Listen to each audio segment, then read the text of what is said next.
Hi everybody. Thank you guys so much for joining me. I have to tell you something that I've been wanting to do a video about this and I haven't. And then I met this lady and I'm like, you know what? I need to talk about this. So this has to do with men controlling women's bodies. To give you an idea, legally speaking, I believe in pro-choice because I do not believe that anybody should tell you what you can and cannot do with your body, okay? Legally speaking. Personally speaking, I am pro-life. And I do hope that women who opt for non-medically necessary abortions will consider other options, and overall that people start being more sexually responsible to avoid situations like this in the first place. Okay, hope that makes sense. And no, I'm not a conservative, okay, before anybody gets the wrong idea or something.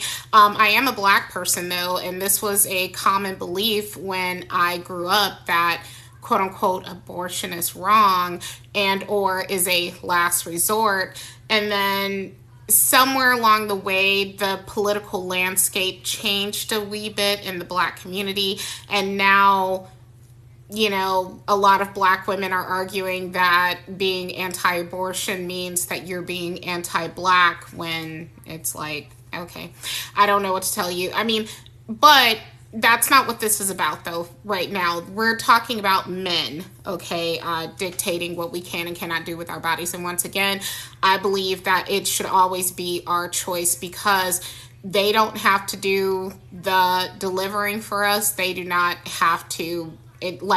What's ironic is I did not become quote unquote pro-choice until I had a child, and my child is my world and I would not change her for anything, nothing, right?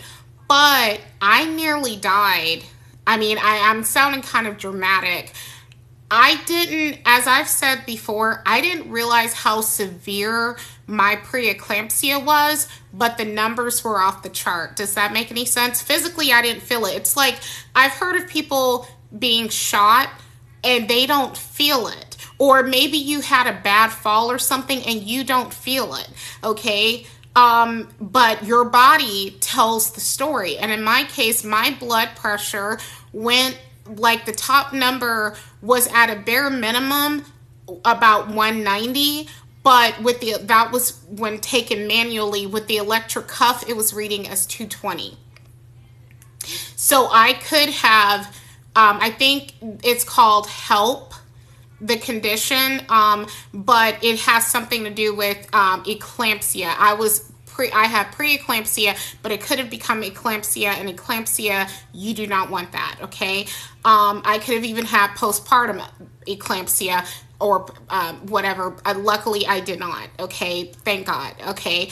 But I'm just saying, I could have died. I could have. Luckily, I didn't.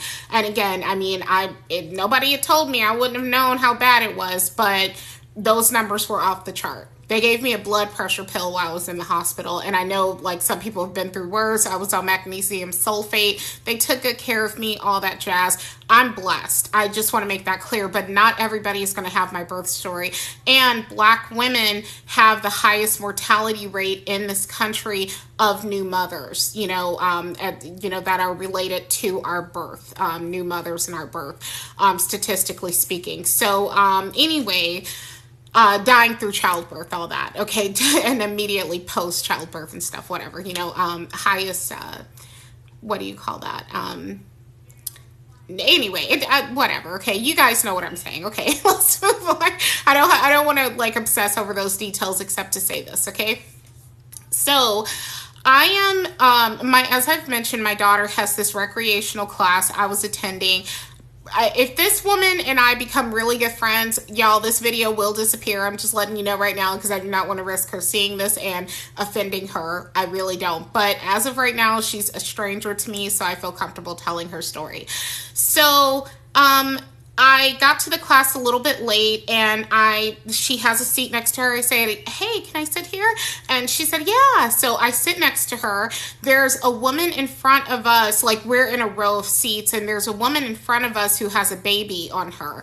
And at first, she's not a part of our little chit chat session, but she ends up joining in a little bit. But me and the woman next to me end up having a really good chit chat.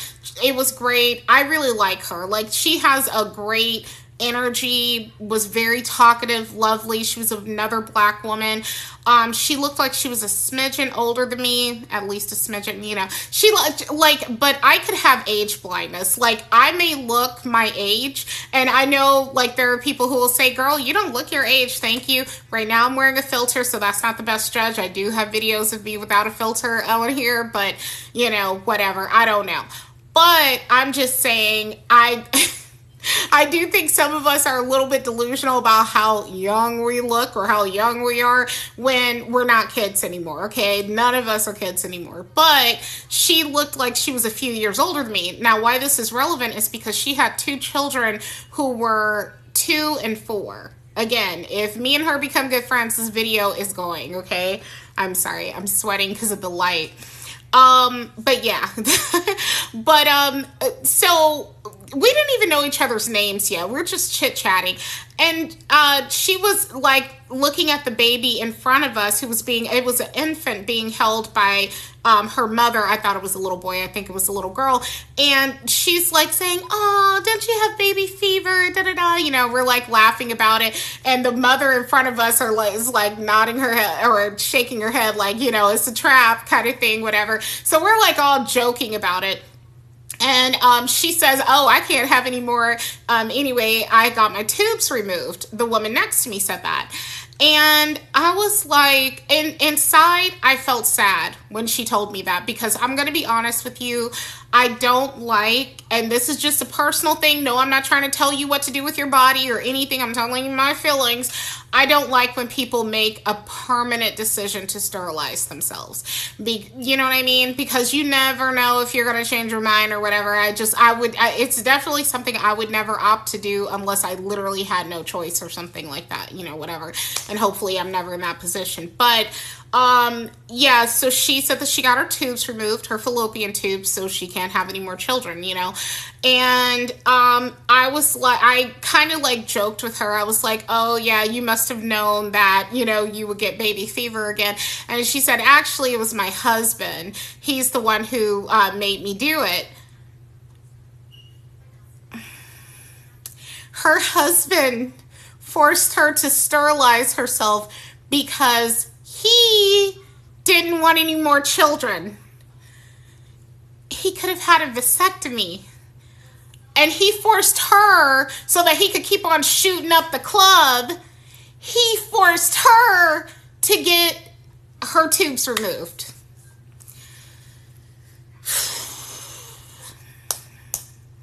Okay, y'all.